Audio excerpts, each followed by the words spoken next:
Praise the lord. ప్రభువైన యేసుక్రీస్తు వారు ఈరోజు మనకు అందిస్తున్నటువంటి వాగ్దానం మార్కు సువార్త 13వ అధ్యాయం 31వ వచనం. ఆకాశమును భూమియును గతించిన గాని నా మాటలు గతించవు.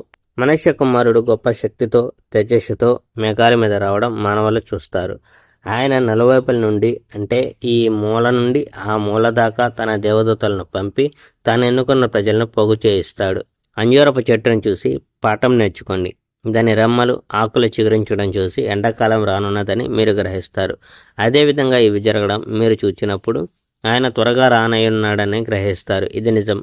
ఈ కాలపు వాళ్ళు జీవిస్తూ ఉండగానే ఇవన్నీ జరుగును. ఆకాశం భూమి గతించిపోతాయి, కానీ నా మాటలు ఎన్నటికీ గతించిపోవు. ఆ దినము ఆ గడియ ఎప్పుడు వస్తుందో పరలోకంలోని దేవదూతలకు కానీ కుమారునికి కానీ మరెవ్వరికీ తెలియదు. అది తండ్రికి మాత్రమే తెలుసు. జాగ్రత్తగా సిద్ధంగా ఉండండి. ఆ సమయం ఎప్పుడు రాబోతుందో మీకు తెలియదు. ఇది తన ఇల్లు విడిచి దూరదేశం వెళ్ళే ఒక మనిషిని పోలి ఉంటుంది.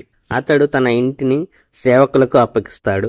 ప్రతి సేవకునికి ఒక పని అప్పగిస్తాడు. ద్వారం దగ్గర ఉన్న వానికి కాపలా కాయమని చెప్తాడు. ఎల్లప్పుడూ సిద్ధంగా ఉండమని చెప్తాడు.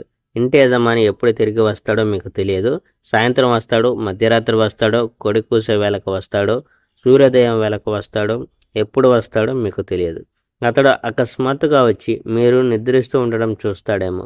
హెచ్చరికగా ఉండండి అని మీకు చెప్తున్నాను. అదే ప్రతి ఒక్కరికి చెప్తున్నాను.